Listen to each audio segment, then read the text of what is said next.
Pues gracias a Dios por su palabra y vamos a hablar el día de hoy de un tema muy hermoso que tiene que ver con lo que hemos estado aprendiendo, que es el discipulado, ¿verdad? Como saben, estamos en una etapa muy hermosa en nuestra iglesia de transición, preparándonos para salir a evangelizar, pero no sin antes primero pasar un proceso de discipulado que es importante y que es necesario, porque si no nos preparamos solamente vamos a salir a, pues tal vez ahí hacer desorden, hacer bulla, pero no vamos a ser efectivos. El Señor quiere que lo hagamos de una manera siempre ordenada, correcta, bíblica. Así es de que sé que el día de hoy el Señor te va a hablar, sé que su Espíritu Santo que mora en ti va a estar despertando convicciones en tu corazón y en tu mente respecto a este tema que titulé el discipulado. Lean conmigo, que dice: comienza en el hogar. El discipulado comienza en el hogar. Vamos a abrir nuestras Biblias, por favor, en Efesios capítulo 2. Para dar nuestra introducción. Efesios capítulo 2. Vamos a leer algunos versículos salteados.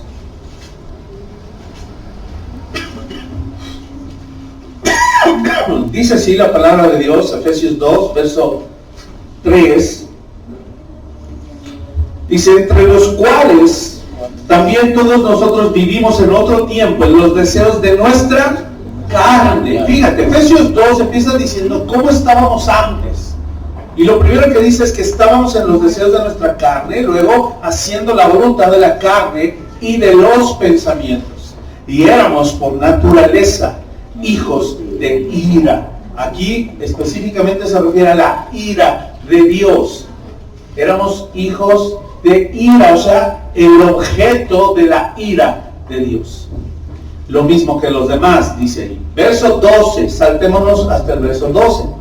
En aquel tiempo, como estábamos sin Cristo, alejados de la ciudadanía de Israel y ajenos a los pactos de la promesa, sin esperanza y sin Dios en el mundo. Verso 13, pero ahora, me encantan los peros de Dios, pero ahora en Cristo Jesús, vosotros que en otro tiempo estabais lejos, habéis sido hechos cercanos por la sangre de Cristo. Dilo conmigo esa frase: porque Él es nuestra paz, que de ambos pueblos hizo uno, derribando la pared intermedia de separación, aboliendo en su carne las enemistades, la ley de los mandamientos expresados en ordenanzas, para crear en sí mismo de los dos uno solo y nuevo hombre, haciendo la paz, y mediante la cruz reconciliar con Dios a ambos en un solo cuerpo, matando en ella las enemistades. Y vino y anunció las buenas nuevas de paz a vosotros que estabais lejos y a los que estaban cerca, porque por medio de él los unos y los otros tenemos, dice, entrada por un mismo espíritu al Padre. Así que ya no sois extranjeros ni advenedizos, sino conciudadanos de los santos. Y esto me encanta. Y miembros de la familia de Dios. Vamos a orar. Padre amado, agradecemos hoy que esta escritura se ha vuelto una realidad para nosotros como tus hijos. Gracias, Señor, porque a pesar de lo que fuimos, hoy nos has hecho una nueva criatura. Hoy nos has redimido, nos has comprado con tu sangre, nos declaraste justos.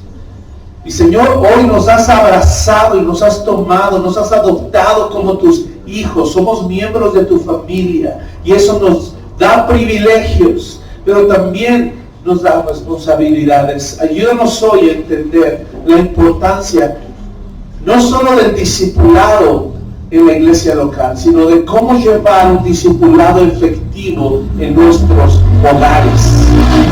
Gracias por nuestra familia. Quisiera, hermano, que aproveches, dale gracias por tu familia y pídele hoy: Señor, gracias por mi familia, y te pido que me enseñes cómo ser parte de un proceso de discipulado Si tú eres papá, si eres mamá, si eres hijo, si eres hermano, dile al Señor, Señor, ayúdame a entender cómo yo puedo ser parte del discipulado dentro de mi hogar. Cómo puedo sumar, aportar, cómo puedo crecer en tu gracia de manera que yo, Señor, pueda promover el discipulado dentro de mi hogar. Señor, nos has llamado no solo a ser hijos tuyos, nos has llamado a ser discípulos tuyos, seguidores de ti. Que dejemos todo atrás para seguirte a ti. Que tengamos todo por basura para ganar a Cristo. Enséñanos cómo iniciar en nuestro hogar. Es nuestra oración el día de hoy. Que sea tu Espíritu Santo y no yo te lo pido. Y háblanos hoy en el nombre de Jesús. Amén. Amén y amén. En nuestra introducción, hermanos, quisiera solamente presentar dos puntos importantes. De acuerdo a este pasaje, lo primero que se enfatiza es que éramos hijos de ira. Y quiero que veas qué es lo que conlleva. De acuerdo a Efesios 2 y de acuerdo a Romanos capítulo 5, todas las cosas que implica ser hijos de ira. No sé si tú sabías. Acuérdate, ser hijos de ira es que nos pone en una posición de enemigo de Dios. Dios no está presente en nuestra vida a causa del pecado.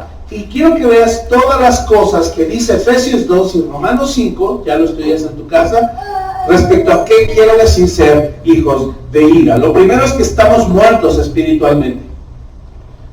Fíjate qué tremendo. Lo segundo es que somos pecadores. Lo tercero es que somos arrastrados por el mundo. Tú sabes que dice ahí en Efesios 2 que la corriente del mundo estábamos metidos en ella. Y cuando habla de la palabra corriente es algo que arrastra, como un río del cual caes y no puedes salir, porque te arrastra, te lleva. Saben que gente ha muerto porque un río se la llevó. Y a eso nos referimos con la corriente del mundo. Es tan fuerte su influencia que nos arrastraba. 4, estábamos oprimidos por el diablo. Fíjate qué tremendo, porque dice el príncipe, bajo el príncipe de la potestad del aire, ese es Satanás. Luego dice que éramos hijos de desobediencia, además. También ser hijos de ira implica ser esclavos de la carne. Dice que obedecíamos a nuestro impulso carnal, a nuestros pensamientos que eran caídos, no teníamos una mente renovada, lo cual eso apuntaba solo a la carne todo el tiempo. Y lo más tremendo, por último, éramos enemigos de Dios. Eso resume ser hijos de ira. ¿Vale? Buenas noticias. Por eso digo que me encantan los peros de Dios, porque ahí en Efesios 2 leíamos, pero Dios, que es rico en misericordia, ¿qué hizo? Nos salvó. Y ahora vamos a ver la buena noticia. Inciso B habla de que somos hijos de Dios. Todavía la primera no. Esto es de acuerdo a Efesios 2, Efesios 3, Juan 15 y Romanos 8.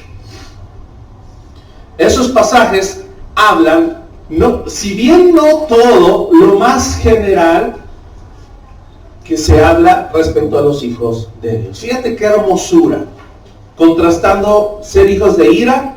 Y al final te quiero preguntar, ¿qué preferirías ser hijo de ira o ser hijo de Dios? Lo primero es que dice ahí que somos herederos de Dios. Dios tiene una herencia para nosotros. Lo segundo es que somos coherederos con Cristo.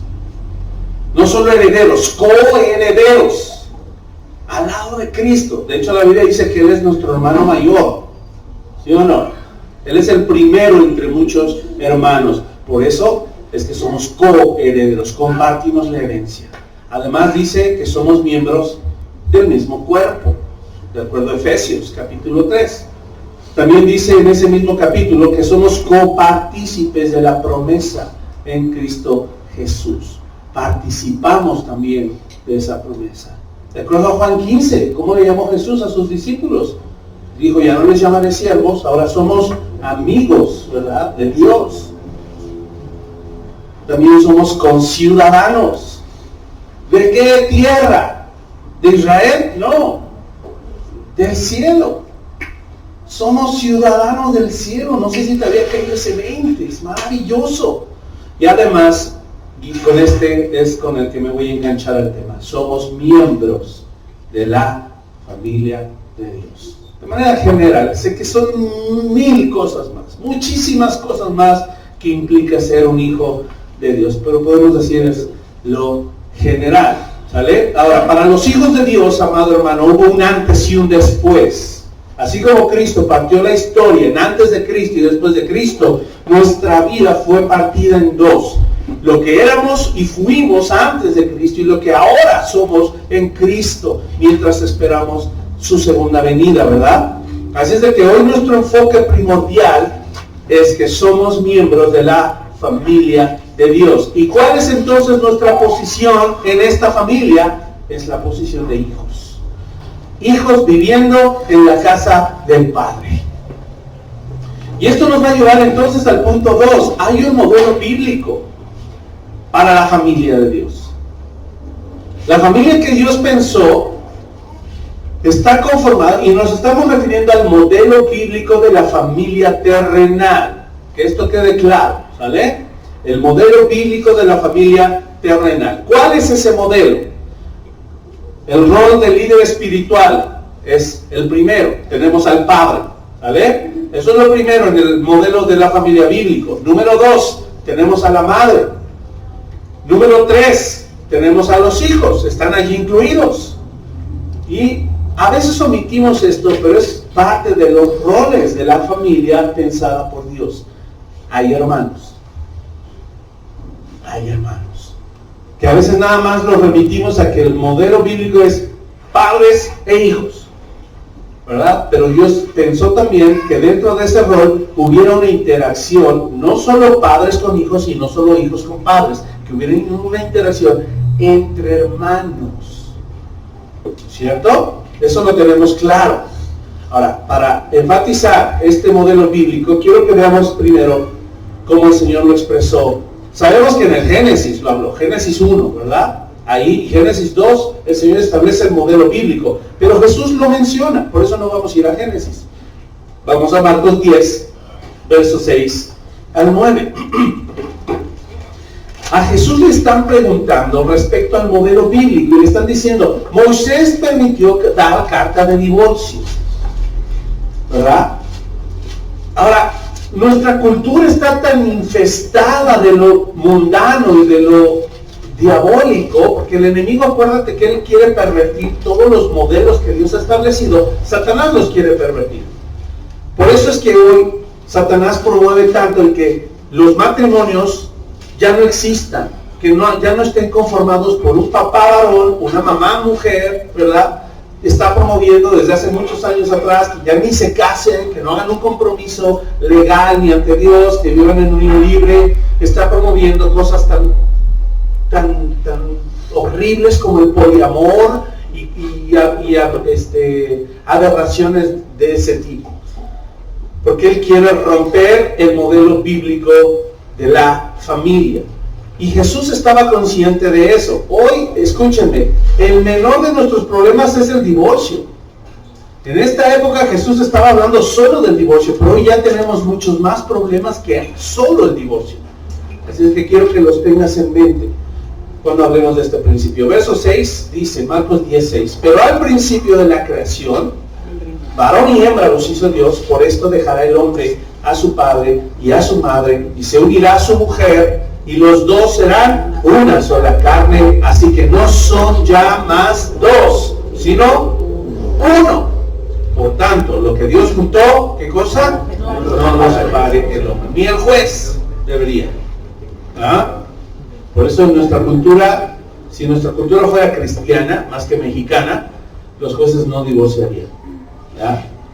Los jueces no aceptarían los divorcios. Dirían, no, ya se casaron, ni modo. A ver cómo se arregla. Pero nada de nada. Efesios 5 también lo avala. Dice Efesios 5, 30-31, porque somos miembros de su cuerpo, de su carne y de sus huesos. Por esto dejará el hombre a su padre y a su madre, y se unirá a su mujer, y los dos serán una sola carne. ¿Qué está pensando Dios en el modelo familiar? El varón es el líder del hogar, el líder espiritual. ¿Sale? Él es protector, proveedor, Él está ahí al tanto de las necesidades de su familia, en todo sentido, en todo sentido. Pero es uno con su esposa, esa esposa es ayuda idónea, ¿cierto? Trabajan en unidad, trabajan en equipo. Y yo te preguntaría, ¿en algunas áreas o en todas? El varón y la mujer son uno y trabajan como uno, piensan como uno, sienten como uno para un mismo fin y un mismo propósito. Ahora, en el modelo de familia, Efesios 6 incluye a los hijos. ¿Qué dice Efesios 6, del 1 al 4? Ustedes se lo saben. Sobre todo los papás, hijos, obedecer a vuestros padres en todo, porque esto es justo, ¿verdad? Y luego dice 2, honra a tu padre y a tu madre, que es el primer mandamiento con promesa, para que te vaya bien y seas de larga vida sobre la tierra. Pero también a los papás, estas se lo saben muy bien los hijos, ¿verdad? Sí. Y vosotros padres no provoquéis a ira a vuestros hijos, sino criadlos en disciplina y amonestación del Señor. Hasta este punto tenemos todo el contexto bíblico para que podamos entender qué es el hogar, amados hermanos. Es nuestra familia, el vínculo más íntimo, a lo que le podemos llamar nuestro primer equipo. Tu primer equipo no son tus cuates de la secundaria. Tu primer equipo, varón, no es tu mamá. Ya no. No es tu papá. Mujer, ya no son tus amigas con las que te vas a tomar el cafecito, ni tampoco tus padres. No. Nuestro primer equipo es nuestro esposo, nuestra esposa y nuestros hijos. Nuestra primera familia. Ese es nuestro equipo. Esa es nuestra responsabilidad primaria. Es prioritario que atendamos las necesidades de nuestra familia. Es una pena cuando un matrimonio deja de funcionar porque está metido allí el suegro o la suegra, de cualquiera de los dos cónyuges. Es un problema, se generan muchos problemas porque Dios no diseñó el matrimonio así. Muchos usan la frase casados para decir casa de dos, ¿vale? Pero tenemos más que esa evidencia, la evidencia bíblica de que Dios dijo: dejará el hombre a su padre y a su madre, se unirá a su mujer, serán una sola carne, hablando y dando a entender que hay un propósito también. Ahora, aquí esta palabra nos va a enganchar perfecto a la misión que tenemos como hogar.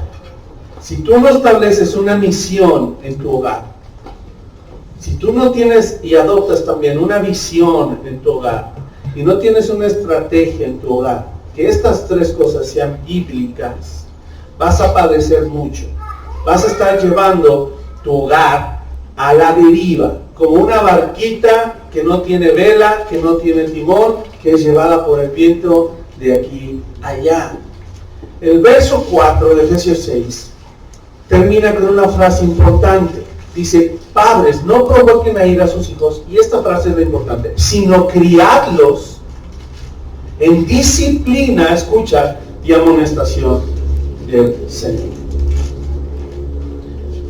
No es una condición, jóvenes.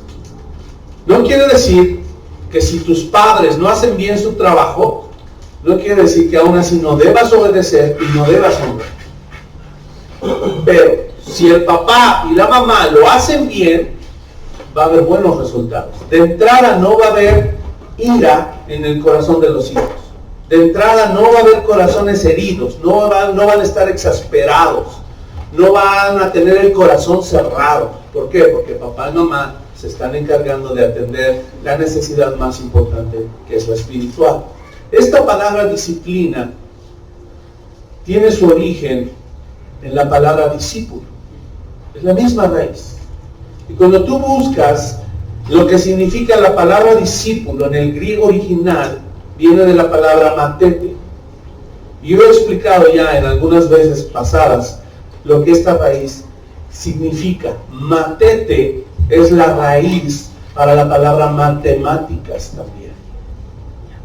Matete, matemáticas.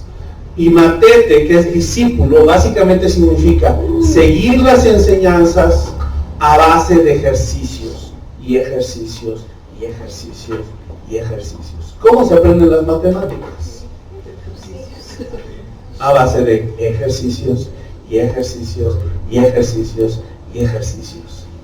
¿Saben cuál es el mayor problema de los hogares cristianos? Que confunden la disciplina con el castigo. Disciplina no es castigo. Disciplina es disciplina y castigo es castigo. Castigo es un recurso de la disciplina y generalmente debe ser el último recurso. Y es muy curioso porque castigo bíblico se define como disciplina más estricta. O sea que acaba siendo disciplina de todas formas. Pero casi siempre pensamos en la palabra disciplina como, ven, te voy a disciplinar, ¿verdad? Y como a veces si crecieron en un hogar cristiano, como le teníamos a la vara. Le teníamos terror a la vara. ¿Ah? Luego de repente a mis hijos ya grandes ya no les damos vara. ¿Ah? Pero bromeando, por ahí apareció hace poco una varita y decía, no, dice que siente un hoyo en la panza todavía. Da nervio la vara, porque uno sabe que le toca. Sin embargo, eso no es necesariamente disciplina, eso o debió ser el último recurso, pero disciplina es entrenamiento. Disciplina es ejercitar a una persona, darle una enseñanza, darle una instrucción, darle el ejemplo y ayudarlo a que lo esté practicando una y otra y otra y otra y otra vez. Por eso es que cuando entramos al punto 3 tenemos que ver cómo debemos discipular en el hogar. Que discipular básicamente es igual a disciplinar en el hogar. Este versículo, Efesios 6:4, tómalo así, podrías usarlo incluso como sinónimo. Vosotros padres no provoquen a ir a sus hijos, sino criarlos, discipulándolos y amonestándolos en el Señor. Podríamos usar exactamente la misma palabra, porque disciplinar es equivalente a discipular. ¿Vale? Así es de que vamos a aprender cómo discipular en el hogar. Y vamos a usar una historia de dos mujeres, no un camino, ¿verdad? Dos mujeres que eran hijas, escucha, y que vivían en el contexto de una iglesia local como hijas de Dios y como hermanas. No eran hermanas de sangre, pero eran hermanas en la fe. Y estas hermanas, en la iglesia local donde ellas asistían, ellas tenían pastores y tenían a otros hermanos que convivían con ellas. Vamos a Filipenses, y no sé si ya sabes de qué mujeres estoy hablando. Son dos mujeres que nacieron de nuevo, que fueron siervas de Dios, pero de esas siervas calibre apóstol Pablo, porque de hecho él las menciona y dice que colaboró con ellas. Pero desafortunadamente estas dos mujeres, siendo ya hermanas en la familia de Dios, tuvieron una discusión. Y esa discusión tuvo alcances que afectaron la iglesia local.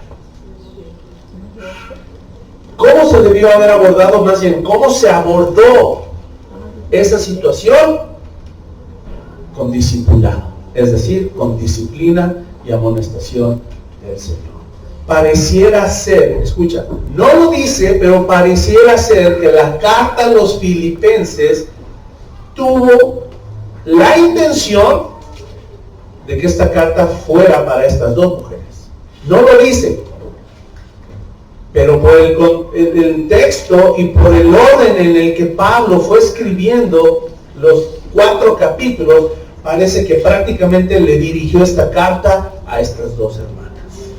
¿Vale? Y de ahí es en donde vamos a extraer puntos importantes de cómo discipular en nuestro hogar. ¿Vale? Quiero que veas la iglesia de Filipos como tu casa. Imagínate la iglesia de Filipos como tu casa.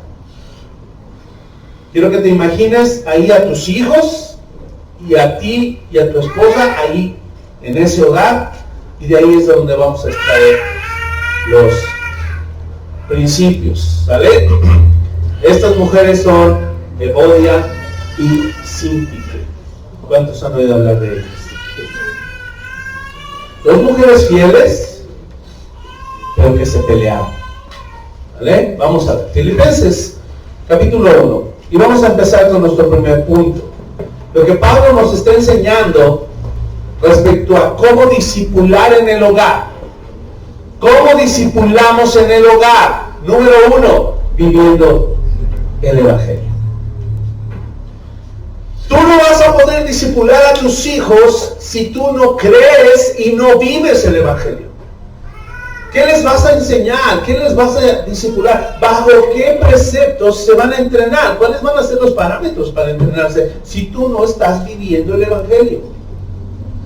No se puede. Filipenses 1, verso 27. Fíjate cómo empieza Pablo en los primeros capítulos, los primeros versos, a decir: solamente, escucha, que os comportéis como es digno del Evangelio de Cristo, para que, o sea, que vaya a veros o que esté ausente. Eso me suena a un papá enseñando, ¿verdad? Hijo, un día yo no voy a estar presente. Ahorita estoy aquí contigo, pero un día yo no voy a estar. Ya sea que yo crezca, me haga viejito o me muera, o sea que tú crezcas, te cases y te vayas. Pero un día yo ya no voy a estar. Y Pablo prácticamente eso estaba diciendo, ¿verdad? Como un papá a sus hijos. Sea que yo vaya a veros o no, que esté ausente, dice que yo oiga que ustedes están firmes en un espíritu, combatiendo unánimes por la fe del Evangelio, y en nada intimidados por los que se oponen. Casi como un papá que dice: cuando tú salgas al mundo, el mundo va a estar en contra tuya, porque todo el mundo es enemigo de Dios.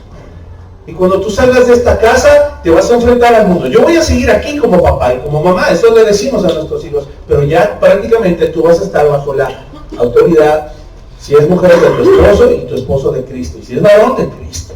Y juntos van a crear una nueva familia, y ustedes van a tener aquí que combatir unánimes.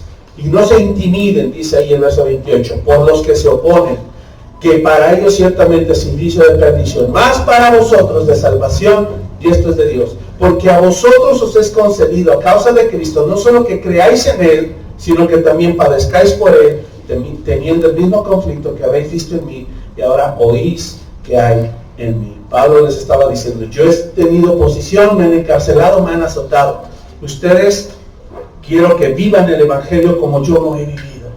Y prácticamente ahí es el papá y la mamá dando ejemplo a nuestros hijos. Nosotros vamos a poder discipular a nuestros hijos si ellos ven que nosotros vivimos y sufrimos por el Evangelio. Ahora esto nos lleva a lo segundo: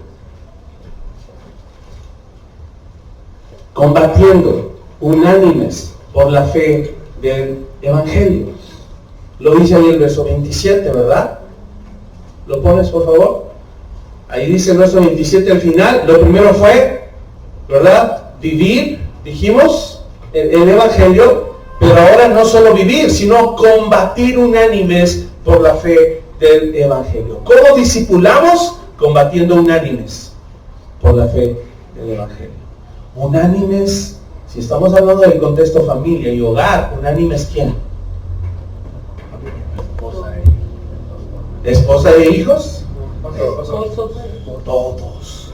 Esposa, esposo, hijos y entre hermanos también.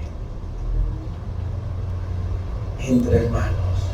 No combatiendo unos contra otros. Generalmente ese es el asunto. Que combatimos entre nosotros.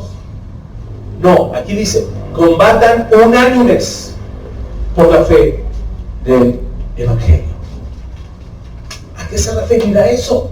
Ahorita lo vamos a desglosar más a fondo. Pero si yo dejo de pelear en mi casa por mis asuntos, por mi voluntad, por mis deseos, porque es que así me criaron a mí, yo soy paneja, Pilitones Díaz de la Vega, y mi familia es mejor que la tuya, ¿verdad? No nos casamos para combatir el uno contra el otro. Nos casamos para combatir unánimes por la fe del Evangelio. Trabajar juntos, y ahí ya hay propósito. Ahí ya hay un destino a dónde vamos. Muchas parejas se casan diciendo: bueno, ¿qué? Vamos a poner las cartas en la mesa. Cuando tengamos hijos, ¿a dónde los vamos a impulsar? Queremos que sean los mejores en lo académico. ¿Sí? ¿No? Es bueno que los impulses, que aprendan un oficio, que acaben una carrera, sí, pero eso no es el objetivo primordial. ¿Cuál va a ser el objetivo primordial? Combatan unánimes por ello. Y enséñale a tus hijos eso. Hijo, tú te sumas a la causa. Tú eres nuestra causa y tienes una causa también. Imagínense qué tremendo que desde chiquitos le enseñáramos a nuestros hijos a que ellos combaten unánimes, es decir, ellos son parte de nuestro pelotón, son parte de nuestra patrulla, ¿verdad?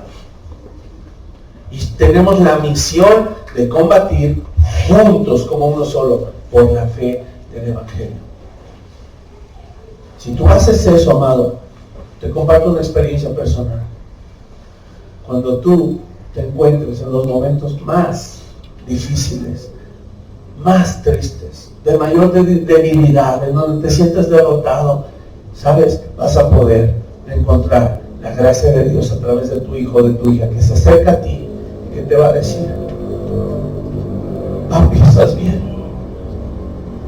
¿Puedo orar por ti? Te he visto cansado, te he visto enojado, te he visto ansioso.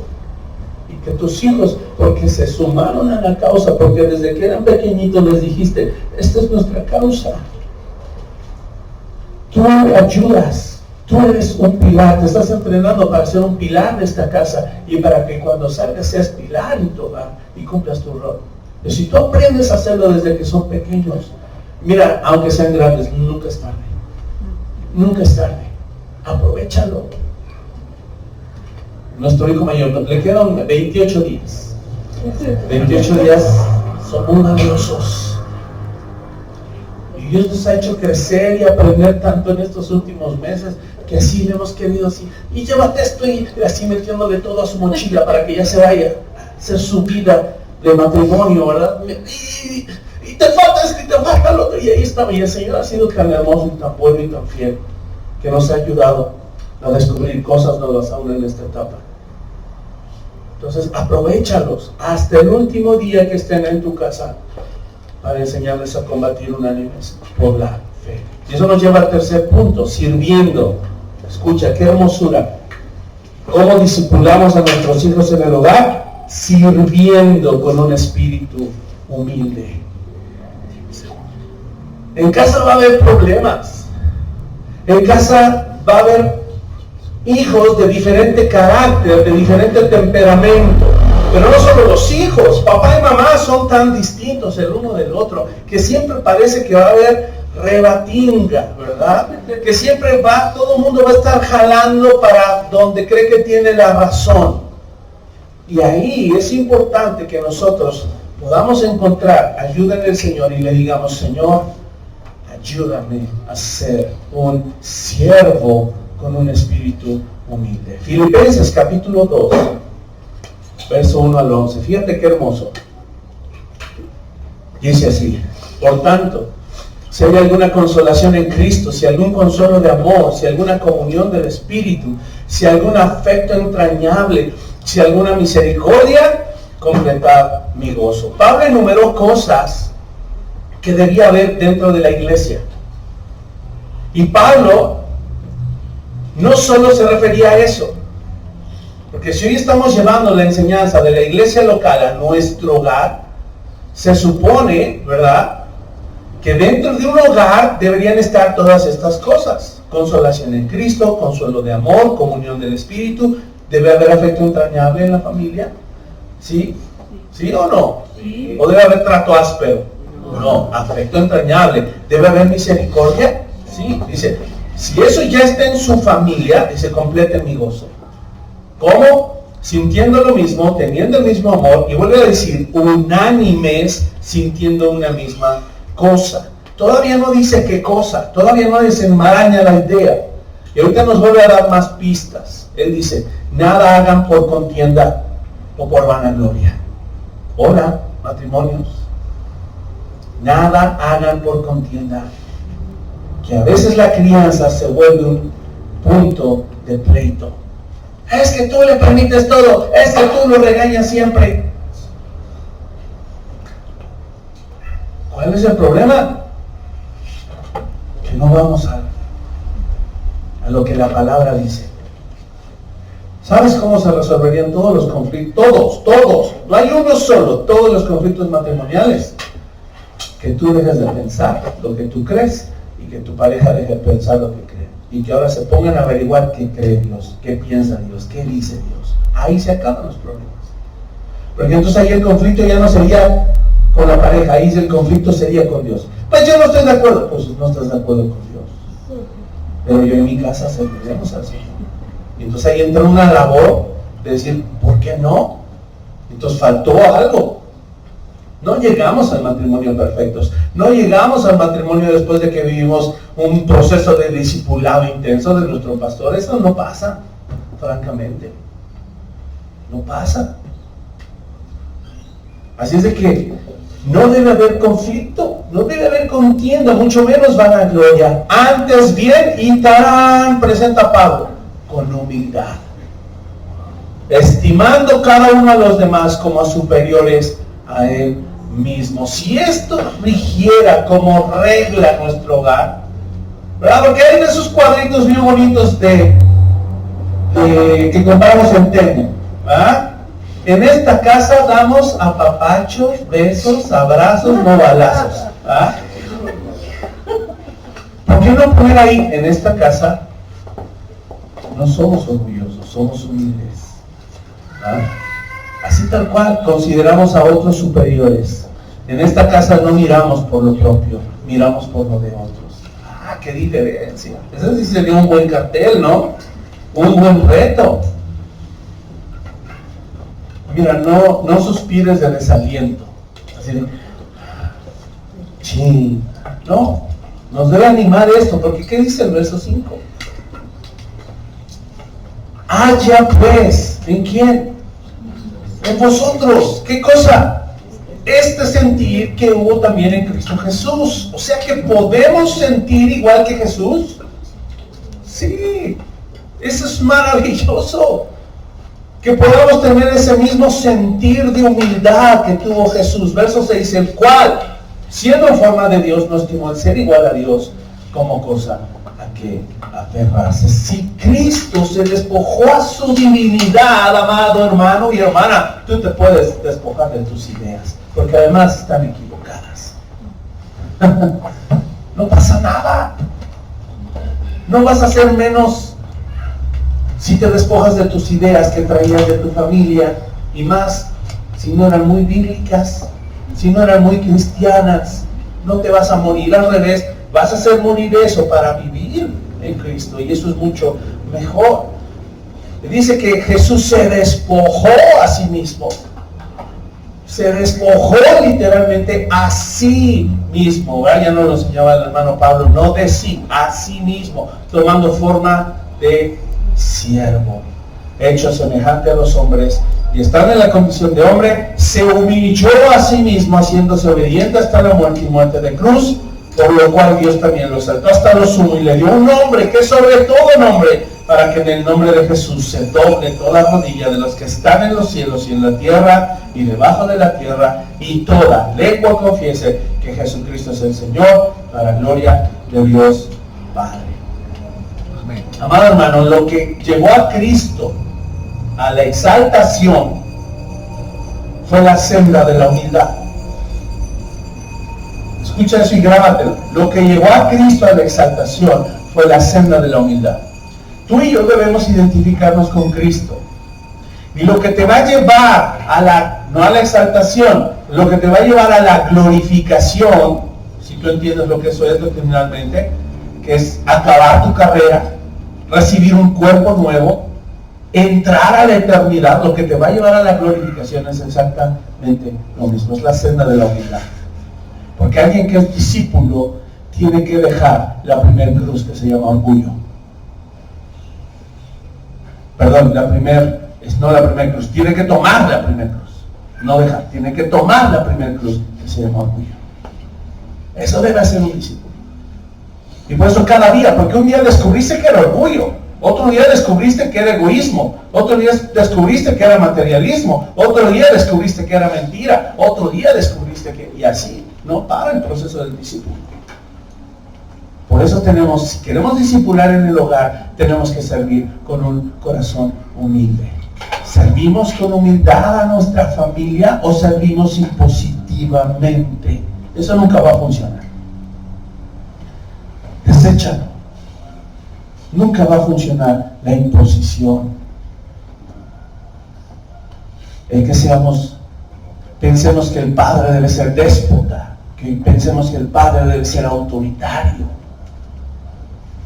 Hay órdenes, hay límites que se dejan claros, pero se dice, es Dios quien lo estableció, hijo.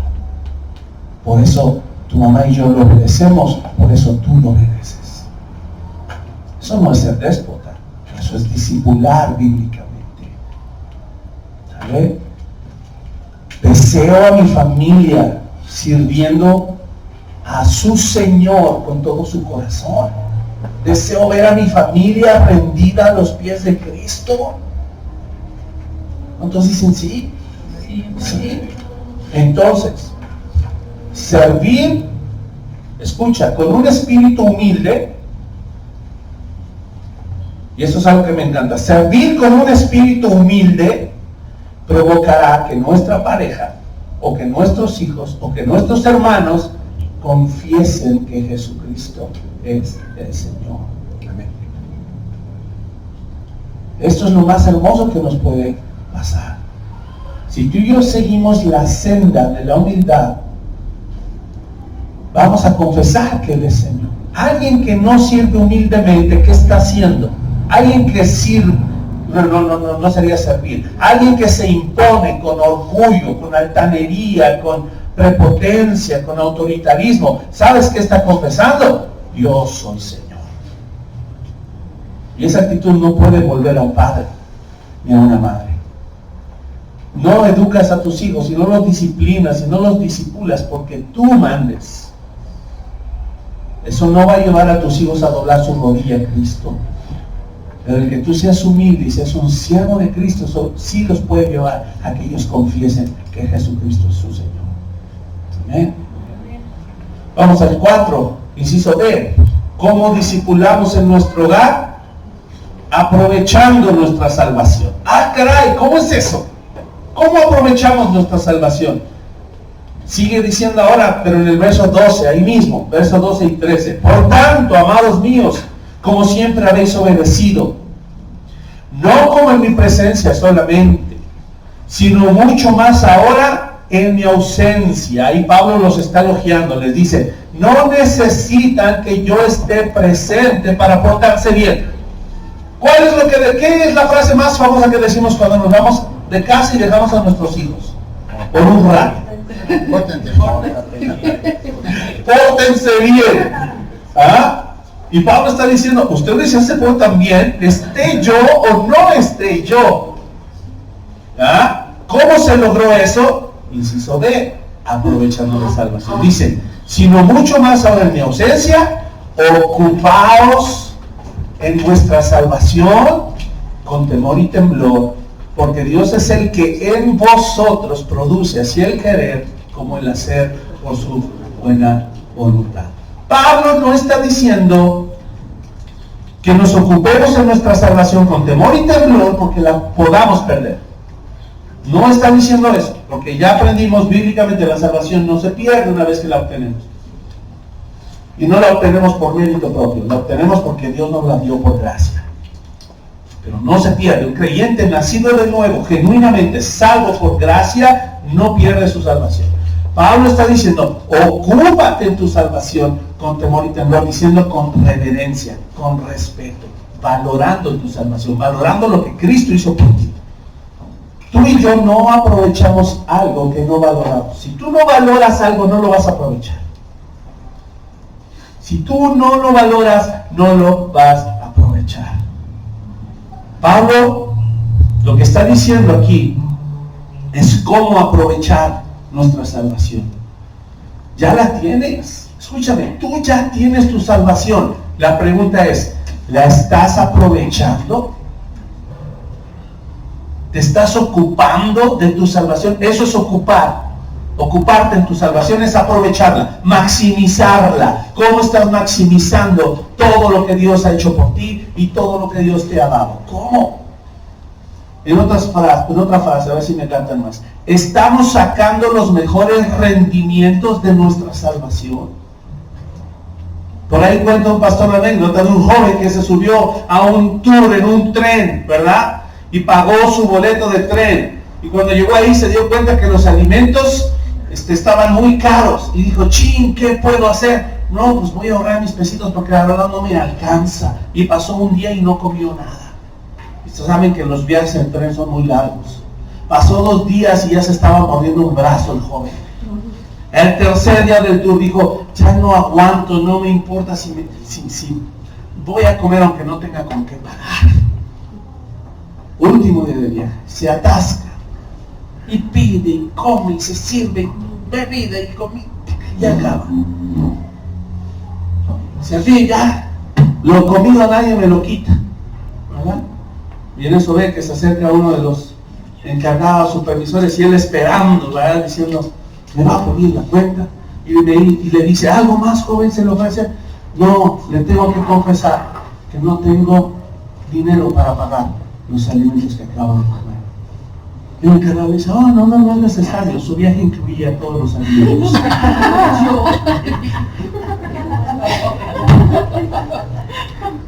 Muchos creyentes viven así. Se suben al tren de la salvación y no saben todo lo que le incluye. Y no estamos aprovechando, ni maximizando, ni sacando lo mejor de nuestra salvación. Los recursos que ya Dios te dio, ponlos a trabajar. Usa las riquezas de sabiduría, de conocimiento del Señor. Y sácale lo máximo. Aprovecha cada instante en tu hogar para que se cumpla la buena voluntad de Dios, que es agradable y perfecta. Dice ahí ese versículo que Él ha puesto el querer como el hacer. Eso es maximizar, aprovechar y ocuparnos al máximo de su salvación. Él produce el querer como el hacer por su buena voluntad. Aprovechalo en tu hogar y enséñale a tus hijos. Vívelo tú primero y enséñale a tus hijos a vivir en su voluntad. Si Él ya puso el querer como el hacer, entonces aprovechemos al máximo eso. Y no solo criemos por casualidad, no eduquemos circunstancialmente. Ay, mira, pasó esto, pues ¿qué hacemos? Pues vamos. Yo creo que esto debe... No formemos a nuestros hijos solo ocasionalmente. Seamos intencionales todo el tiempo. Asumamos el reto de entrenar en disciplina, ¿vale? Sabiendo que es Él el que produce el querer como el hacer. Número E, ahora sí más específico. Discipulamos en el hogar, evitando el conflicto a toda costa. Desafortunadamente, muchos matrimonios cristianos se vieron ante estos ataques, ante estos conflictos, e incluso muchos matrimonios creyentes terminaron en pérdida por no cuidar este punto. Tú y yo discipulamos cuando evitamos el conflicto a toda costa. Filipenses 2, ahora el verso 14 y 16. ¿Qué dice? Hacer todo sin murmuraciones y contiendas. No dice discute un poquito para sacar un poco tu ira. ¿Han visto ese video de una mujer que llega a una tienda a regresar unos quesos o algo? Dice, le traigo estos quesos porque están echados a perder. Y la cajera le sonríe. Oh, claro que sí, con mucho gusto, en un momento se los cambiamos. O quiere que le hagamos el reembolso. Y la que se vino a quejar se le queda viendo. Y entonces la cajera le agarra la onda y dice, ¿quiere discutir? Y la otra dice, sí, por favor. Ok. Y se pone a mirar, no se lo puedo regresar, porque además usted tardó y no te recibo, ¿no? Y ya se empieza a dar un agarrón ahí en la caja, y ya, la mujer se desahoga y dice, ok, ya me deshagué, gracias, va, y se va. Nomás quería discutir. Y esto dice, hace todo, sin murmuración y sin contienda. ¿Cuántas veces en nuestro hogar, de algo tan simple como saca la basura, tiende tu cama, váyate, se crea un conflicto, se crea una pelea, se crea una discusión? Dice aquí, hagamos todo sin contienda, para que sean irreprensibles y sencillos, hijos de Dios, sin mancha, en medio de una generación maligna y perversa, en medio de la cual resplandecéis como luminares en el mundo, asidos de la palabra de vida, para que en el día de Cristo yo pueda gloriarme de que no he corrido en vano, ni en vano he trabajado. Como tú crías, disciplinas y disipulas en tu hogar, en lo secreto, escúchame, eso va a reflejar algo siempre hacia afuera. El mundo va a ver el fruto de lo que tú haces en lo íntimo en tu hogar. Eso es una ley, se cumple. Todo lo que uno siembra, eso va a cosechar. Siempre. Y todo aquello que tú siembras en tus hijos, si tú estás discipulando de acuerdo al corazón de Dios, y en mansedumbre, sin contienda, eso, dice ahí, va a causar que tu familia resplandezca como luminar en el mundo, en medio de una generación maligna y perversa. Y cómo el mundo necesita ver familias irreprensibles. No perfectas, escúchame. El mundo necesita ver familias irreprensibles que resplandecen con la luz de Cristo. Así es de que la crianza, y vuelvo a repetir lo que dije hace rato, y el discipulado en el hogar no es una batalla campal, ¿vale? No se trata de ver quién tiene la razón o a ver quién gana. Ser voluntariosos y querer ganarle a nuestra pareja, o querer ganarle a los hijos, o querer ganarle a nuestros padres, o jóvenes, quererle ganar a sus hermanos, ¿vale? Eso habla de la poca disposición en el corazón para crecer.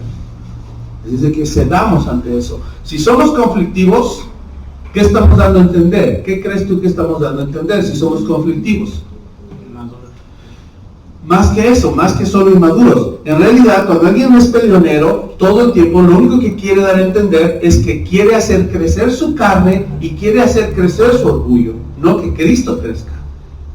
Cuando alguien es contencioso es, yo quiero seguir creciendo. Yo no estoy dispuesto a que Cristo crezca en mí. Yo voy a crecer. Qué terrible, ¿vale? Entonces, cuidado con lo que enseñamos. F. 6, ¿verdad? Renunciando, discipulamos en nuestro hogar, renunciando a todo por Cristo. ¿Qué ven tus hijos en ti? ¿Qué ve tu esposa en ti, varón? ¿Qué ve tu esposo en ti, mujer? ¿Qué ve tu hermano en ti, joven? ¿Qué ve tu hermana en ti, joven? ¿Cómo nos estamos mirando? Somos personas que se ve que estamos renunciando a todo por Cristo. Filipenses 3, versos 7 al 11. Dice, pero cuantas cosas eran para mi ganancia, las he estimado como pérdida por amor de Cristo. Y ciertamente aún estimo todas las cosas como pérdida por la excelencia del conocimiento de Cristo Jesús, mi Señor, por amor del cual lo he perdido todo y lo tengo por basura. Propiamente esa palabra es estiércol, ¿vale? Para ganar a Cristo y ser hallado en Él, no teniendo mi propia justicia, que es por la ley, sino la que es por la fe de Cristo, la justicia que es de Dios por la fe, a fin de conocerle y el poder de su resurrección y la participación de sus padecimientos, llegando a ser semejante a Él en su muerte, si en alguna manera llegase a la resurrección de entre los muertos. Fíjate qué tremendo, que cuando nosotros renunciamos a todo por Cristo, dice el verso 10, es cuando le empezamos a conocer. El fin de renunciar a todo por Cristo es conocerlo. Ese es el fin. Y cuando tú empiezas a conocer a Cristo, otros empiezan a conocer a Cristo a través de ti. Empezando por tu pareja, siguiendo por tus hijos. Y jóvenes, tú también entras. ¿Vale? ¿Te acuerdas? Eres parte. Combates en unanimidad con tus papás. No en contra de ellos, sino a favor de un mismo propósito. No solo, hermanos, debemos renunciar a todo por Cristo, sino que debemos enseñarle a nuestros hijos que ese es el alto precio que hay que pagar para ser discípulos de Él. ¿Cómo estás criando a tu hijo? Tristemente te quiero decir algo, esta generación está criando a sus hijos para que crean que pueden ganar todo. Al revés, totalmente al revés. Creen que pueden tener todo. Analízate. Y si tú ves que tus hijos hacen berrinche porque no les das todo lo que tú pides, ahí hay un problema, y problema severo, porque no le estás enseñando a renunciar a todo por Cristo. Eso lo enseñas tú, eso lo modelas tú. Nadie va a venir a enseñárselo por ti. Eso lo enseñas tú. Desde el momento en el que tú como marido no haces berrinche y tú como esposa no haces berrinche tampoco a tu marido. Que no toleres peleas entre tus hijos. Que no permitas que alguno de tus hijos se salga con la suya porque es tu consentido. Cuidado, hay tantas cosas y tantas situaciones que suceden en nuestro hogar que no nos damos cuenta que en vez de estar discipulando, estamos deformando sus vidas y nos estamos alejando más de Cristo. Digan ouch, aunque sea, a mí me dolió mucho. Ya casi acabamos. Inciso G. Es el número 17. Dejando. ¿Cómo discipulamos en el hogar? Dejando el pasado para avanzar. Hay tantas familias que viven hundidas en el pasado, siendo incapaces de avanzar, de proseguir a la meta y se quedan estancados solo porque vivieron cosas terribles en su pasado. Amados, miren qué dice Pablo, versos 12 al 16. No que lo haya alcanzado ya, ni que ya sea perfecto, sino que prosigo. Y no hay otro, hermano, prosigue. No te canses de correr porque estás lleno del correr de su espíritu, tienes las fuerzas del Señor. No sabemos tantos pasajes de la Escritura. Levantarán vuelo como las águilas, ¿verdad? ¿Cómo dice? Correrán y no se fatigarán. Ya estaba yo cambiando la versión. Y que tú llenas mi vida como fuerzas, como de búfalo. ¿Dónde está? No, es que cuando era niño. ¿Y el búfalo dónde quedó? No, es que mi pasado. ¿Y el águila? ¿Somos o no somos? Ahora, no quiere decir que no duela. Sanar duele. ¿Cuántos saben, doctor? ¿Sanar duele? Mucho. Si tienes una herida va a doler. ¿Qué tal el dedito? ¿Lloraba tu hijo? Y era un dedo. No lo minoro a su escala. Para él fue todo un dedo. ¿No? Cuando tuvo su infección. Sanar duele. Pero el problema aquí, hermanos, es que no proseguimos. Y Pablo dice, prosigo por ver si logro asir. O sea, aferrarme, agarrar aquello para lo cual fui también asido por Cristo Jesús. Aquí hay una garantía maravillosa. Hay muchos creyentes que en su caminar cristiano van a ser salvos, van a acabar la carrera, tal vez arrastrándose, porque nunca pudieron asirse a Cristo. Pero ¿sabes cuál es la garantía? Que Cristo sí te agarró, dice, por lo cual fui también asido por Cristo. No eres tú el que se aferra a Cristo, Él te agarró, Él te sostuvo, Él se aferró a ti cuando decidió salvarte. Ahora piénsalo, ¿cuántas veces jugamos? ¿Cómo se llama este juego de cazuelitas donde cargábamos a uno entre dos? ¿Cebollitas? ¿Sí? No, ¿cazuelitas? Cuando lo cargaban al niño que iba en medio cargado, ¿qué hace generalmente? No, sí, hacen las patitas, ¿verdad? Y se pone así firme, ¿verdad? Así de, agárrenme, y él se agarra. ¿Qué es más fácil, cargar en las cebollitas? ¿Está alguien así o alguien que se hace el muerto? Que se escubre todo. O sea, el peso muerto. El peso muerto cuesta mucho trabajo. Y muchos de nosotros queremos correr en peso muerto. Desmayados ahí. Arrástrame, Jesús. No. Porque no queremos dejar el pasado. Porque no queremos avanzar.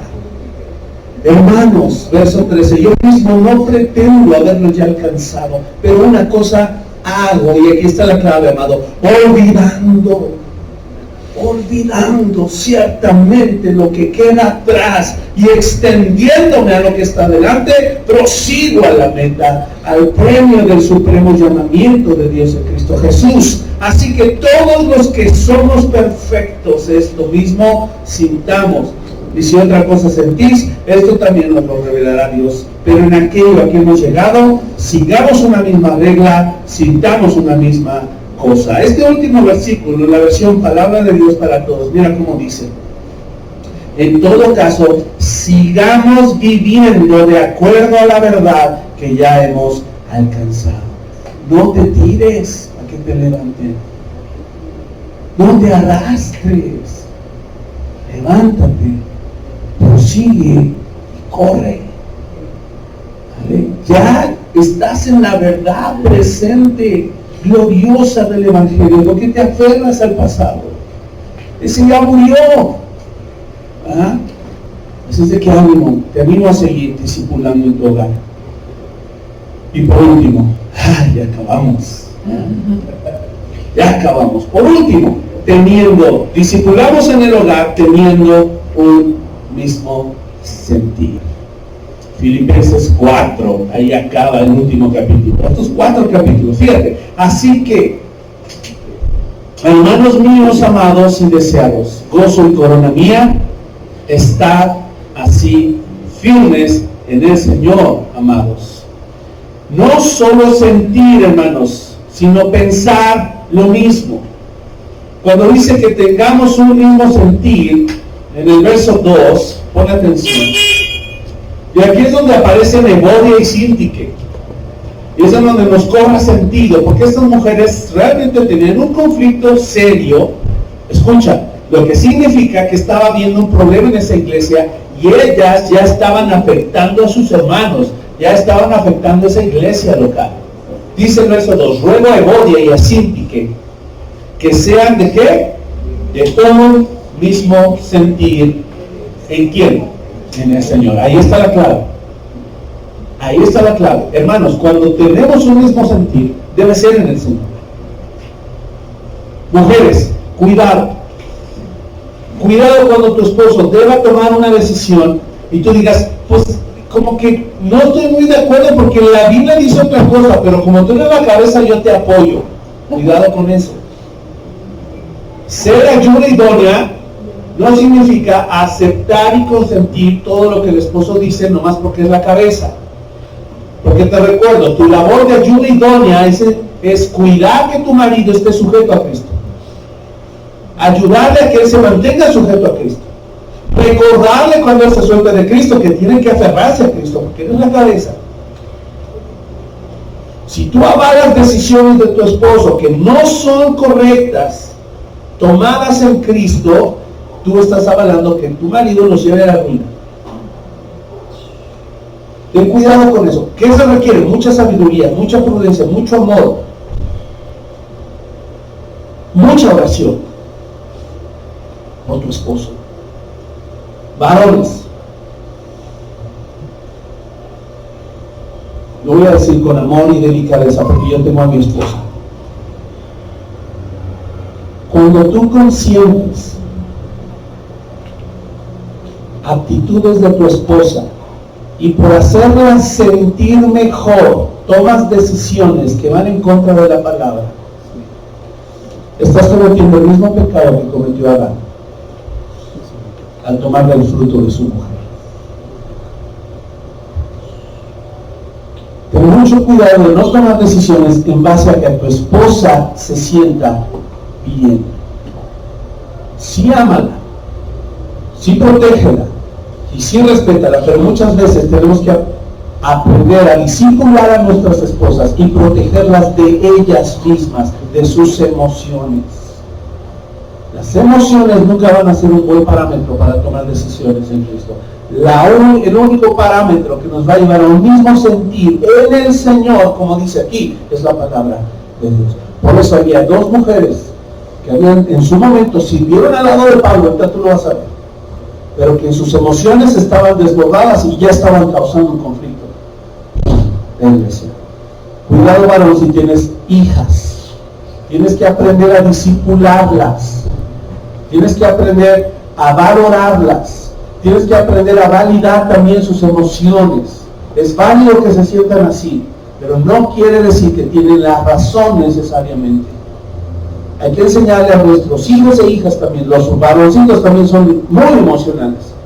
No podemos decir que es solo un asunto de mujeres, pero tenemos que enseñarles a desahogarse, pero después volver a centrar su mente y tener el mismo sentir en el Señor para tomar decisiones.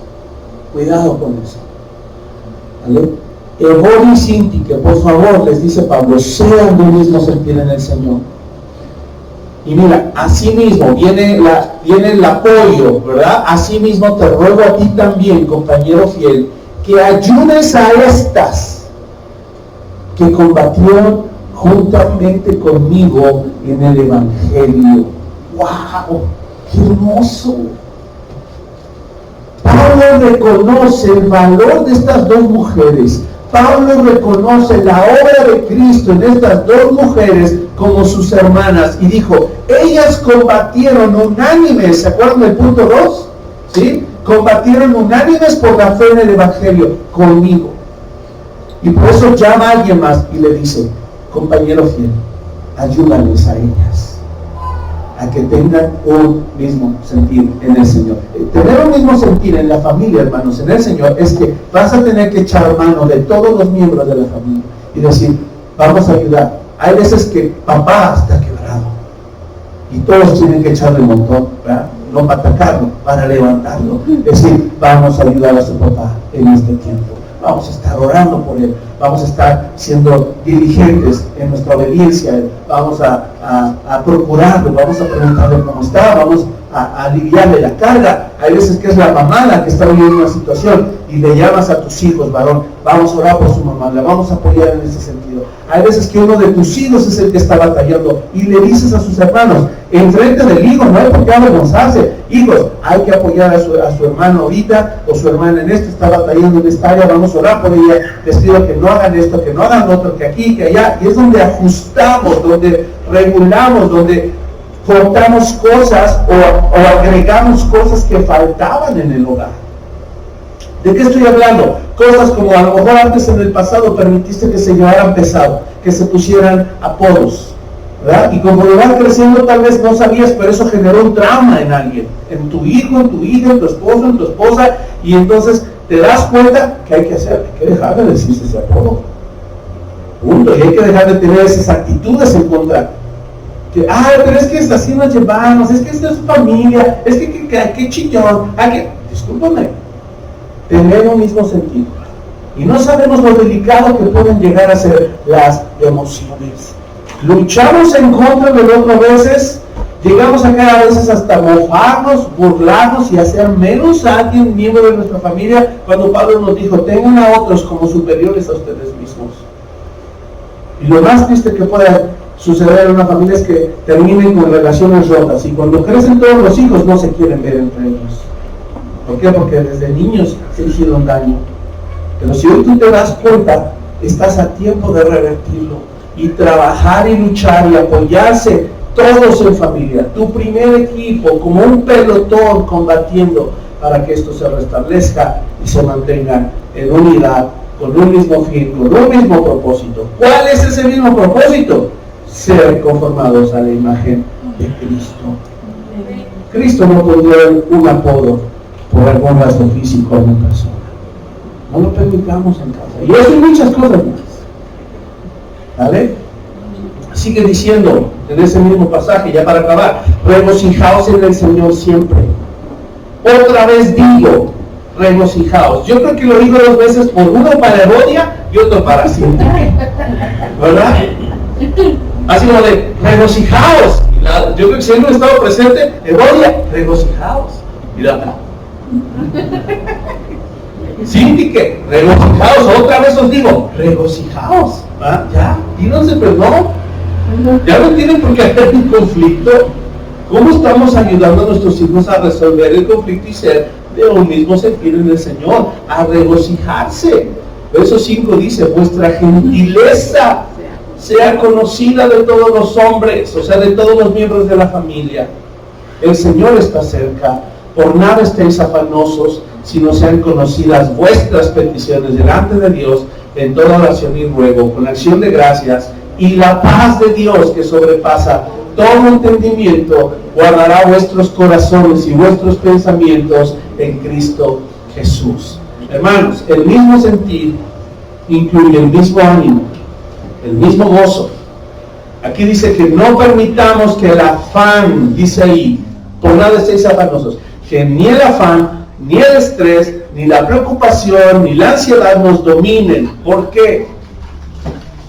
Porque podría surgir enojo, podría surgir rencillas, orgullo, heridas, resentimiento, amargura. ¿Pero qué crees? Dice allí que la oración y el ruego, porque la oración siempre será un buen antídoto para salir de confusión, salir de un conflicto, salir de un malentendido o una discusión. Pensar lo mismo es crucial. Pensar lo mismo, no solo sentir, hermanos, porque el Espíritu Santo está dispuesto a mantener nuestros corazones, como dice allí, nuestros corazones y vuestros pensamientos en Cristo Jesús. Amén. Esa es la clave para mantenernos en un mismo sentido. Unos últimos pasajes, Romanos 15, por favor, sáltense al Romano ahí. Escucha esto, pero estoy seguro de ustedes. Imagínense Pablo ya animándolos después de esto para que ya se vayan a casa a discipular como debe ser, ¿verdad? Estoy seguro de ustedes, hermanos míos, de que ustedes mismos están llenos de bondad, llenos de todo conocimiento, de tal manera que podéis amonestaros los unos a los otros. ¿Vale? Y 1 Corintios 1, 10 al 12, ¿está dividido Cristo? Yo te pregunto. ¿Dónde debe reinar Cristo? En tu hogar. ¿Por qué reina en tu hogar? Porque reina en ¿dónde? En sus corazones, en los corazones de cada miembro. Si Cristo reina en los corazones de cada miembro, ¿está Cristo dividido? No. Por eso dice, os ruego pues, hermanos, por el nombre de nuestro Señor Jesucristo, que habléis todos una misma cosa, que no haya entre vosotros divisiones, sino que estéis perfectamente unidos en una misma mente y en un mismo parecer. ¿Verdad? Ya lo sé, ¿no? O sea que no estamos diciendo, yo este y yo el otro. No, un mismo sentir, en pocas palabras. Ya no hay otro, ¿verdad? Ya saben que a mí me gusta decir que ya acabé y no acabo.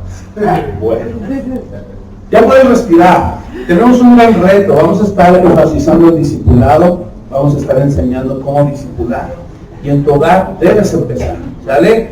Solo repasemos viviendo el Evangelio. Discipulamos en el hogar, viviendo en el Evangelio, combatiendo unánimes por la fe del Evangelio, sirviendo con espíritu humilde, aprovechando nuestra salvación, evitando el... ya me lo quitaron, qué mala onda. Evitando el conflicto a toda costa, renunciando a todo con Cristo, dejando el pasado para avanzar y teniendo un mismo sentido. Vamos a orar.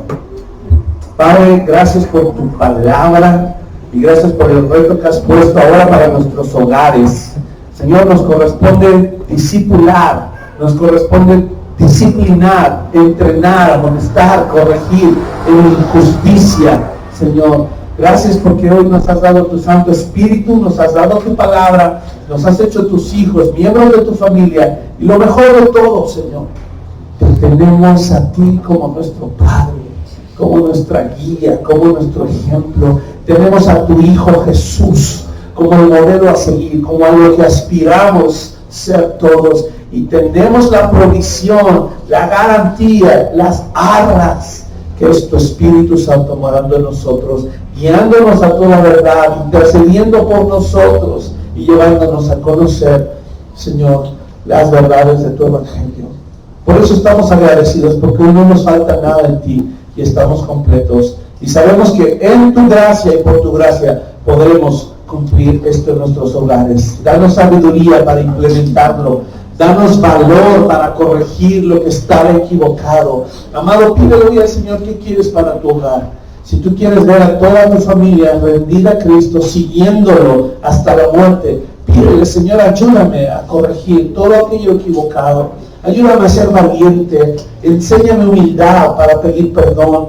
Enséñame humildad para ser un siervo en mi hogar. Señor, tú conoces cada contexto, tú conoces la intimidad de cada hogar, conoces las motivaciones de los corazones de nuestras familias, y solo tú puedes hacer una obra sanadora, restauradora en nuestros corazones. Encomendamos nuestra vida y nuestras familias a ti, y te pedimos, danos una visión y una estrategia para discipular efectivamente en nuestros hogares, cada uno cumpliendo su rol como tú lo estableciste, Padre amado. Te damos gracias esta tarde y ponemos esto en tus manos, en el nombre de Jesús. Amén. Amén. Póngase de pie.